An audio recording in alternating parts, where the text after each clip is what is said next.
Hola, continuamos hoy con el quinto mensaje de Jesús dirigido a la iglesia de Sardis y Edgar nos va a dar un pequeño trasfondo histórico de mucha importancia, ¿verdad, Edgar?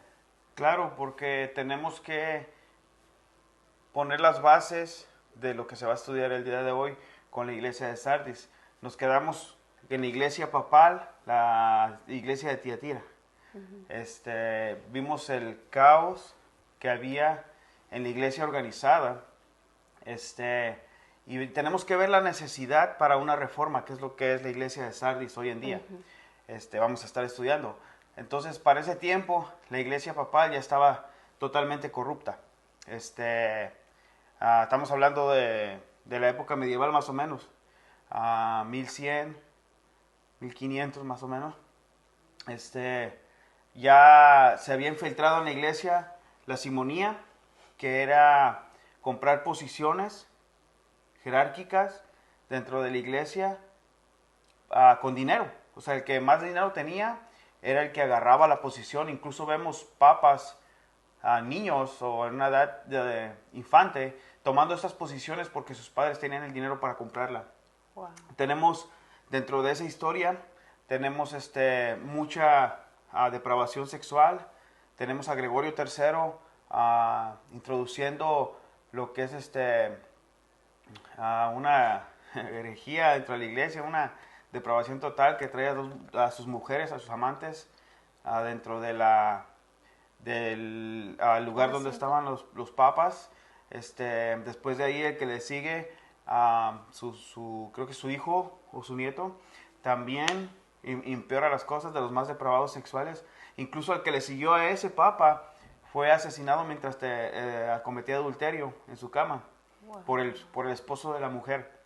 Y todo esto, amigos, es historia. Lo pueden indagar ustedes a la historia papal en esa época que estaba en su máximo apogeo. Entonces, es tanta la depravación, lo vimos en Tiatira, que ahora estamos viendo aquí históricamente cómo entra en la escena. Incluso fue desde antes, desde John Wycliffe, que tradujo la Biblia al inglés en 1366. Pueden estar viendo que incluso él se revela en contra de la transubstanciación, que Jesús, durante la comunión, Jesús se convierte literalmente en el cuerpo y la sangre de Cristo, lo cual no es verdad, es una herejía. Cristo fue crucificado una sola vez, dice Hebreos. Entonces, hay unos historiadores que piensan que desde ese tiempo empezó la reforma, pero más generalmente es conocida en el año 1517 al año 1730, que el año 1517 inicia lo que es la iglesia de Sardis históricamente. Ahora estamos iniciando así porque necesitamos poner el trasfondo, ¿verdad? También tenemos a un cuate que se llamaba John Hus, 1367, que también empezó a hablar en contra de la iglesia católica corrupta de ese tiempo, adúltera. Y bueno, fueron rechazados, fueron asesinados, o sea, fueron quemados a la hoguera. Sí. Por tratar de poner la palabra de Dios en manos de la gente, de regresar y de pelear en contra de la iglesia organizada.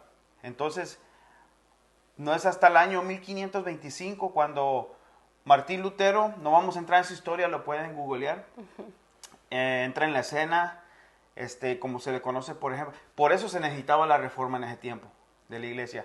Él nunca quiso dividir la iglesia católico-romana, nunca quiso salirse de la iglesia católico-romana. Lo que él quería era reformar la iglesia, pero estaba tan depravada y tan perdida que no pasó así, lo persiguieron, ¿verdad? Pasó lo mismo con Zwingli, con Calvino, que son parte del movimiento protestante, que básicamente lo que hizo fue poner la palabra de Dios de nuevo en las manos de la gente común. Dejar que Dios le hablase a la gente común como Dios lo diseñó desde el inicio. Sí. Romper con toda la corrupción y la depravación dentro de la iglesia organizada. Y Sí, porque a ellos no les convenía que la gente leyera por sí misma Claro. y entendiera por sí misma, ¿verdad? No, por eso no les permitían. Claro, claro. Y entonces, Dios usó a estos hombres, bueno, Martín Lutero comenzando con sus 95 tesis, que algunas estaban medio raras también, ¿ah? Ellos no fueron perfectos, ni su enseñanza, porque vemos que lo que hicieron después en sus vidas, por ejemplo, Martín Lutero, equivocándose con algunos libros de la Biblia, llamándolos estiércol. También tenemos a Calvino, a Juan Calvino, que también lo que hizo cuando se unió con el poder del rey, ¿verdad? Lo que empezó a irse a los extremos y terminó mal. Pero es el hecho, por eso les decimos que nosotros no defendemos una iglesia, una organización o un movimiento, nosotros defendemos la palabra. Entonces lo que Dios hizo en ese momento fue traer a la gente de nuevo a la palabra de Dios, ¿verdad? Y como vemos, para nuestro, y bueno, Calvino estuvo en Francia, 1509, Lutero comenzó en Alemania, ¿verdad? Y Zwingli que fue en Holanda. Pero la cosa es de que comienza todo esto a mover a reanimar ese amor por la palabra de Dios, el buscar la palabra de Dios, el buscar esa comunión de Dios contigo a través de su palabra, que es lo que Dios había diseñado desde el inicio. Y eso es lo que inicia literalmente la reforma, con Martín Lutero y sus 95 tesis en Wittenberg. Y pero también, y eso lo habla aquí, que le dice al último, vamos a leer ahorita, que retengan lo que han aprendido, ¿verdad? O sea, que retengan la palabra históricamente. Tenemos, por ejemplo, la iglesia luterana, que acepta a mujeres ordenadas, lesbianas, homosexuales dentro de sus rangos, acepta el homosexualismo, acepta... está ya mal la iglesia también en estructura, iglesias protestantes. Tenemos también iglesias súper emocionalistas, pentecostales, emocionalistas, que están mal también ya, que están perdidos, robándole el dinero a la gente, pensando solo en dinero, no enseñando la palabra de Dios, sino las emociones a la gente. El movimiento, todo ese tipo de movimientos, fe positiva, nómbralo y reclámalo, el evangelio social, que no hablan del pecado, o sea, toda la reforma incluso está en decadencia. Por eso está durando hasta que el Señor viene, las últimas 4 iglesias. Y por eso le dice retienen, porque también aquí hay un remanente, ¿verdad? Dentro del protestantismo. Entonces tenemos que tener mucho cuidado con eso. No defendemos una iglesia ni un movimiento. Y es aún peor el juicio porque ellos conocen la palabra de Dios. Nosotros conocemos la palabra de Dios. Y las personas aún así se desvían. Pero bueno, vamos a entrar entonces. Sí. Bueno, y dice en el versículo 1, escribe al ángel de la iglesia en Sardis. El mensaje está siendo dirigido, como en todas las demás, al ángel o encargado de la iglesia en Sardis, quien se supone que es el responsable de velar que la sana doctrina y la práctica de ésta sean conforme a lo que Dios demanda. Esta ciudad de Sardis en nuestros días está en ruinas, solo queda un pequeño pueblo llamado Star, al lado de las viejas ruinas. Y la palabra Sardis quiere decir denominación. Sí, por ahí corría incluso el río Pactol, llamado también Porta Oro, que por sus cauces corrían pepitas de oro. Incluso porque había minas, ¿verdad? En el subsuelo, minas de oro. Entonces, por eso era tan rica en la producción de oro. Vamos a pensar como en los 49, en los 50, San Francisco, ¿verdad? Que llevaban oro, pepitas de oro en los ríos, aquí en California. Pero también la producción de lana les daba mucho fama y a su economía la levantaba demasiado. De hecho, ahí se hace la primera moneda de oro, históricamente, y por supuesto de ahí proviene nuestra moneda actual, la manera en que nosotros hacemos negocios, ¿verdad? El diseño, el sistema, con monedas. Ajá. También, bueno, si quieres, podemos tocar esto. porque vamos a tocarlo más adelante, 3 formas en que fueron sorprendidos esta ciudad. Una fue porque fue tomada por Ciro el Grande en el año 549 antes de Cristo. Y vamos a creer por qué, porque ellos creían que la ciudad era impenetrable, ¿verdad? Porque estaba Sí. en una colina. En alto, en lo alto. Había barrancas a sus lados y todo eso. Y entonces ellos se creían y, bueno, los atacaban por sorpresa, no tenían vigilantes. Después, 3 siglos antes, también fue tomado por sorpresa por Antíoco III el Grande en el 218 antes de Cristo. Aunque se requisieron poner al brinco los habitantes, pero aún así cayó la ciudad porque no estaban preparados, ¿verdad? Bueno, y en el año 17 pues hubo un gran terremoto que casi acabó con la ciudad, ¿verdad? Esa fue la tercera sorpresa. Entonces, esos cuates estaban acostumbrados a las sorpresas por su altanería, y ahorita lo vamos a ver. Y aún así, el mensaje es bien personal de Jesús. Predominó una cosa que es bueno saber de la ciudad, es que predominó ahí el culto a Cibel o Ceres, algunas fuentes varían, que era la madre de los dioses, de los griegos, ¿verdad? En el tiempo que Juan escribía el Apocalipsis, Sardis ya se encontraba en decadencia y se dirigía a su ruina. Incluso en el versículo 2 parece que habla de eso cuando compara la decadencia espiritual de la iglesia con la decadencia de la ciudad. Wow, sí. Bueno, la gente de esa ciudad era adinerada, por lo que ya explicamos, y esto los llevaba a ser arrogantes. Sardis estaba situada, como dice Edgar, en lo alto, rodeada de una especie de barrancos. Así que esto los hizo tener una gran sobreconfidencia y creer que su ciudad realmente era impenetrable. Y dice, el que tiene oídos, el que tiene los 7 espíritus de Dios y las 7 estrellas dice esto. Y 7 espíritus nuevamente es una referencia a su plenitud.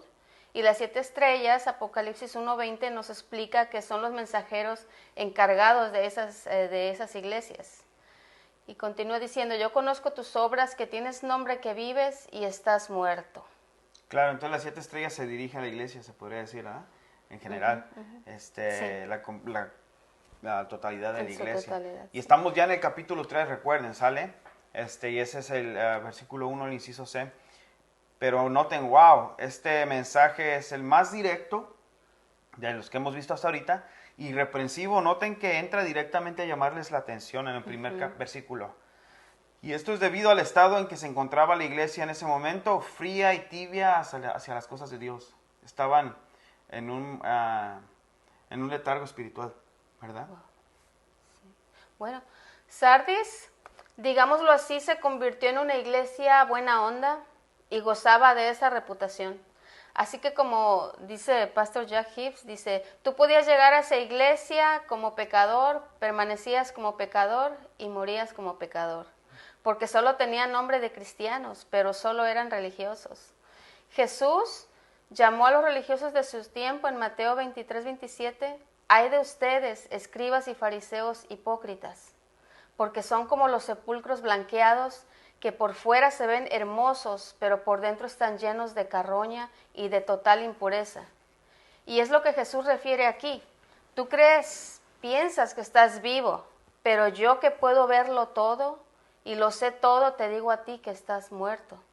Hebreos 4:13 dice, nada de lo que Dios creó puede esconderse de él, sino que todas las cosas quedan al desnudo y descubiertas a los ojos de aquel a quien tenemos que rendir cuentas. Y hoy día hay muchos que profesan ser cristianos, miembros de una iglesia, tal vez por haber hecho una decisión algún día decidieron aceptar a Cristo, pero sin arrepentimiento genuino, decisión sin saber lo que hacían o algo similar. Pero no son más que aquellos de quienes escribió Pablo en 2 Timoteo 3:5, que tienen forma, o sea, tienen una imagen, tienen una presentación de piedad, o sea, de ser creyentes, pero han negado la eficacia de ella misma con sus obras, ¿verdad? Y vemos muchas personas así, incluso llenas las iglesias cristianas, de personas que parece incluso que están haciendo algo para el Señor, pero en realidad lo están haciendo para autosatisfacerse, por gusto, o sea, en su carne, como tradición, como seguir con para seguir con el show, se podría decir. Y es triste escuchar todo esto, tener un nombre de alguien que vive, tener una fama de que eres una iglesia santa, eres una iglesia de Dios, y no lo eres, ¿verdad? Sí. Dios sabe todo. Es decir, no solo creerlo a uno mismo, sino a los demás. O sea, tenía un nombre, ¿verdad? Tenía una reputación. Y solo el nombre, tener forma de espiritualidad, y que luego el Señor nos diga, estás muerto. Estás muerto, muy fuerte. Incluso en uno de los evangelios dice que cuando vengan esas personas a Jesús, Él va a decir, apartaos de mí. Que yo nunca los conocí. Interesante porque dice, yo nunca los conocí. Y ellos dicen, Señor, pero en tu nombre echamos demonios, en tu nombre esto, en tu nombre esto, en tu nombre. Y Él dice, alejaos de mí, yo no los conozco. Porque no hubo un arrepentimiento genuino y por ende no habían sido nacidos de nuevo. Y entonces lo que hacían, lo hacían en vano. No lo hacían para Dios. Porque en tu cabeza tú sabes que hay un Dios, tú sabes que quizás que hay un Jesús, pero solo tienes el conocimiento en tu cabeza. Pero lo importante no es que tú tengas el conocimiento, sino que Dios te conozca a ti, ¿verdad? Sí. Es lo que dice. Sí, claro. Entonces, pero continúa diciendo, sé vigilante y afirma las otras cosas que están por morir, porque no he hallado tus obras perfectas delante de Dios. La idea aquí de ser vigilante es que se mantenga despierto, como un velador que debe estar atento para evitar que lo tomen por sorpresa y pierda aquello que se supone que debe estar cuidando. En este caso, su corazón, que lo que estaba escuchando fuera de acuerdo a la sana doctrina, mantenerse en oración, estudiando su palabra, cuidando su relación con Dios y de esta manera no ser arrastrado por la mentira y la maldad, ¿verdad?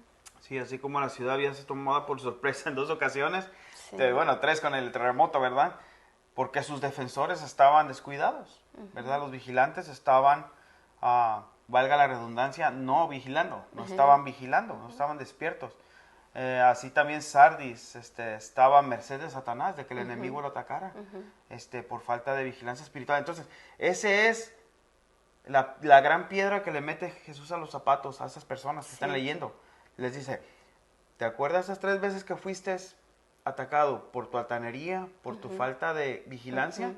Así te va a pasar espiritualmente si no te pones las pilas, si no regresas. Es exactamente lo que le está ilustrando. Entonces, ellos lo están entendiendo. Pero es interesante que les pasó 3 veces. O sea, tú pudieras decir, wow, me tomaron por sorpresa una vez, pero siguieron confiados, ¿verdad? Y les pasó otra vez y siguieron confiados. Entonces dijo Dios, ok, una cosa natural, que el terremoto, se abrieron los suelos, fue casi consumida, gente fue... Fue muy fuerte ese terremoto. Sí, fue fuerte. Pero no, lo interesante es que no aprendieron. Entonces, ahí está. Lo más interesante de la historia es que no aprendemos de ella, ¿verdad? Exacto, sí. Entonces, acuérdate pues, versículo 3, de lo que has recibido y oído, y guárdalo y arrepiéntete. O sea, interesante que les dice, guárdalo, ¿verdad? Atesóralo, quédatelo, sigue practicando la palabra. La palabra es lo que estaba bien escuchado.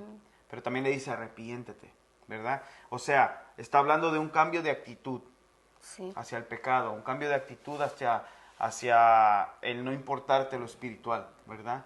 Que te interesara, que dejares el pecado y te volvieres a Dios, ¿verdad? Sí, sí. Recuerda pues, le está diciendo, cómo has recibido y oíste, escuchaste al inicio, añade el Señor. Es decir, trae a la memoria como un recordatorio lo mucho y lo bueno, cuánto y de qué calidad, qué oíste, qué escuchaste, la palabra de Dios, al recibir el mensaje de salvación, con sus promesas, sus privilegios, y también con exigencia de un verdadero discipulado, ¿verdad? Sí. O sea, un verdadero... somos creyentes, un creyente es un sinónimo de un discípulo, ¿verdad?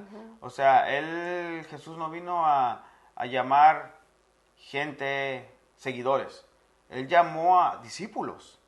O sea, nos convertimos en creyentes, en seguidores, pero tenemos que convertirnos en un discípulo también, alguien que está a los pies de Jesús, ¿verdad? Aprendiendo diariamente a vivir la vida cristiana. Sí, bueno. Continúa diciendo, pues si no velas, vendré sobre ti como ladrón y no sabrás a qué hora vendré. Y eso es lo que comentaba Edgar, que les dimos ese ejemplo de los ataques que sufrieron y el último el terremoto, y le está diciendo, así como llegaron ellos de sorpresa, así como les cayó ese terremoto, así voy a venir si no te arrepientes. Sí, aquí está hablando de la segunda venida. O sea, porque estas iglesias van a permanecer hasta que Jesucristo venga, ¿verdad? Esta rama de la iglesia viene por medio de la reforma del protestantismo, ¿verdad? Que le dice, ok, tienes algo, lo que escuchaste la palabra, lo que pasó en esos años con Lutero y todo eso, el regresar a la sana doctrina, eso reténlo hasta que yo venga, ¿verdad? Entonces, aquí le está diciendo, hay una historia en uno de los evangelios de las vírgenes, ¿verdad? Que llega y las toma por sorpresa a unas y otras están preparadas, ¿verdad? Y bueno, unas se van con el novio y otras se quedan. Entonces, eso le está diciendo aquí. Mira, si no regresas, si no te arrepientes, es lógico que no eres salvo. Entonces voy a venir de repente, porque Él va a venir como ladrón en la noche, ya lo hablamos en las series del rapto, y lo vamos a hablar más adelante, antes del capítulo 4, que es cuando vamos a tocar el tema del rapto. Y te vas a quedar, ¿verdad? ¿Por qué? Porque eres creyente genuino y te quedaste en pecado. No, porque no eres creyente. Juan lo dice, ¿verdad? Estaban con nosotros, pero no eran de nosotros, porque si hubieran sido nosotros. Entonces es lo que está diciendo aquí. Si no estás listo, te va a volver a pasar, pero ahora espiritualmente, que es peor. Una sorpresa, ¿verdad? Sí. Entonces, es un hecho lo que le está diciendo. Versículo 4 dice, pero tienes unas pocas personas en Sardis que no han manchado sus vestiduras y andarán conmigo en vestiduras blancas porque son dignas. Siempre lo dijimos, ¿no? Ese remanente, ese grupito fiel de personas que van de acuerdo a lo que han profesado su fe, o sea, que no habían manchado sus ropas, no habían sido infieles al Señor, contaminándose con la fornicación idolátrica y con la manera de vivir que había en esta iglesia. Los creyentes recordarían, cuando Jesús les dijo esto, ellos recordarían inmediatamente su industria de lana, cómo la lana tenía que salir bien blanca, sin mancha, ¿verdad? Incluso ni los paganos, por dar dos ejemplos, ni siquiera las personas que no eran cristianas usaban ese tipo de lana que estaba manchada. Tenía que estar inmaculadamente blanca, se podría decir. Y los judíos también sabemos por la ley que si estaban manchados sus vestidos no podían servir, porque el servicio era rechazado, su manera de ministrar delante de Dios. Sí, bueno, dice en el 5, el que venciere será vestido de vestiduras blancas y no borraré su nombre del libro de la vida y confesaré su nombre delante de mi Padre y delante de sus ángeles. ¿Jesús puede borrar nuestro nombre del libro de la vida? Sí, si quisiera. Pero dice, no lo voy a borrar, al contrario, lo voy a confesar. Está afirmando, ¿verdad? Okay. Pero esto también se lo dijo a Tiatira, y esto es porque estas iglesias, como lo dije así, permanecen hasta nuestros días, las últimas 4. Entonces, por eso les comenta esto y les va a decir el último versículo también. Pero el versículo 5 contiene la promesa, el que venza será también vestido de blanco como ellas, ¿verdad? O sea, no borraré jamás su nombre del libro de la vida, sino que recordaré su nombre en presencia de mi Padre y de sus ángeles. Sí. Entonces, eso lo vemos en el capítulo 6, creo, lo de las vestiduras blancas, ¿verdad? Dice que nos vamos a vestir. La vestidura blanca representa la justicia de Jesús sobre nosotros, ¿verdad? Cubriéndonos por todos lados. Entonces, se contradeciría, ¿verdad? Si habláramos de otra cosa aquí. Está hablando específicamente de la gracia de Dios sobre nuestras vidas, ¿verdad? La provisión de la justicia de Dios en nuestras vidas, porque nos declara justos delante de Dios. Entonces también el blanco es símbolo de victoria en la Biblia, de paz y alegría festiva. Entonces va a ser alegría en el cielo cuando estemos con Él, ¿verdad?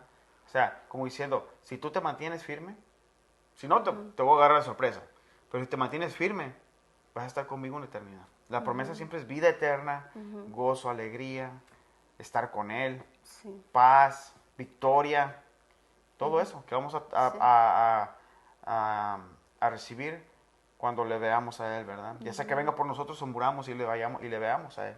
Sí. Y el último versículo dice, y el que tiene oído, oiga lo que el Espíritu dice a las iglesias. Igual al último, y a las 4 iglesias restantes. A la exhortación está al último, para que pongamos atención a lo que el Espíritu Santo nos está diciendo hoy día, ¿verdad? Si eres parte de este grupo y estás en una iglesia donde enseñan, estás robando a Dios y no es tu dinero, o dame $1,000 y lo que sea, o nómbralo y reclámalo, y etcétera, etcétera. Fe positiva, el infierno no existe. Regresa, dice Jesús, a lo que recibiste, la sana doctrina, directamente la palabra de Dios hablando a tu corazón. Y permanece fiel a Él, ¿verdad? Sí. Y no sé si notaron, amigos, y tú, Edgar, ya leímos todo lo que dice este mensaje a esta iglesia. Y si pusieron atención, falta una cosa que Jesús mencionó en las otras 4, que es persecución. Esta iglesia no menciona que fue perseguida, no está mencionada. O sea que Satanás ni siquiera se molestó porque ya estaba adentro, sí, como porque, lo dijimos. Sí, ni siquiera se molestó en perseguirla, porque él mismo sabe que no estaban siguiendo lo que Dios decía. Entonces, es muy remarcable. Pero, para terminar, amigos, quiero hablarles sobre el libro de la vida, del cual Edgar nos habló un poco. Y aquí hay una enseñanza. Existen 2 libros: el libro de la vida y el libro de la vida del Cordero. El primer libro es aquel donde toda persona que nace es inscrito. Es decir, toda persona que existe hoy tiene suscrito su nombre en ese libro de la vida, automáticamente, por decirlo así. El segundo libro es donde toda persona que haya recibido el sacrificio de Cristo, la salvación de Dios por medio de su Hijo, será inscrito también aquí. Pero si tú rechazas la invitación que Dios en su amor por ti te hace para que seas salvado, tu nombre no será transferido del libro de la vida al libro de la vida del Cordero. Tú necesitas estar seguro de que tu nombre fue transferido, digámoslo así, del simple libro de la vida a la de la vida del Cordero. Porque el día que te toque estar frente a Él, dice la Biblia en Apocalipsis 20:11, que los libros van a ser abiertos. Y si tu nombre no se encuentra en el libro del Cordero, no podrás entrar a la vida eterna. No importa quién seas, ni lo que tú creas que hayas hecho. Se trata de quién es Él y lo que hizo por ti. Hay una historia de una mujer que se llama Ruth, no sé si la has escuchado, Edgar. Ruth, sí, me suena. Y su esposo Roy. Esta mujer era una cantante. Y fue contratada para amenizar la boda de un hombre muy, muy rico, muy millonario. Entonces, le mandaron la invitación, como se hace en las fiestas, y ella nunca se preocupó por regresar la reservación, porque te piden reservación. El día de la boda, como ella es la que iba a cantar, a amenizar la boda, estaban en el lugar donde se conmemoraron, ella cantó, pero de ahí se iban a trasladar al edificio donde iba a ser la recepción. Llegan él y su esposo y les piden el nombre. Le dicen, su nombre, no, pues que soy Ruth, y Roy, no recuerdo el apellido. Busca a la persona que está ahí, no lo encuentra. Dice, disculpe, ¿me puede deletrear porque no hallo? Y le dice, le explica, este es mi nombre. Y no lo halló. Y le dice, no está aquí, no puede pasar. Le dice, pero yo soy la que canté ahí en la boda. Y le dice el recepcionista, lo siento mucho, no importa quién sea usted, pero si su nombre no está aquí, no puede pasar. Y él habló a uno de los meseros y le dijo, acompáñalos por favor al elevador para que se vayan. Esta mujer y su esposo, la mujer se fue triste porque vio el banquete, todo lo que había, pero esto le trajo de recuerdos a su memoria, le trajo a su corazón, wow, yo creo esto va a ser como cuando estemos frente a Dios, o sea, no importa quién yo crea que sea, no importa lo que yo crea que haya hecho, si mi nombre no está ahí, no voy a poder entrar. Entonces, tú necesitas que tu nombre esté escrito en ese libro. Por favor, recíbele hoy. Nada es más importante que tu alma. Si tú estás esperando estar bien para acercarte a Él, no has entendido el sacrificio de Jesús. Porque fue precisamente por eso que necesitaba venir, porque nunca vas a poder estar bien. Así que te exhortamos a que le recibas y que no dilates más esta decisión, porque se trata de tu alma. Gracias por acompañarnos y te esperamos el próximo video.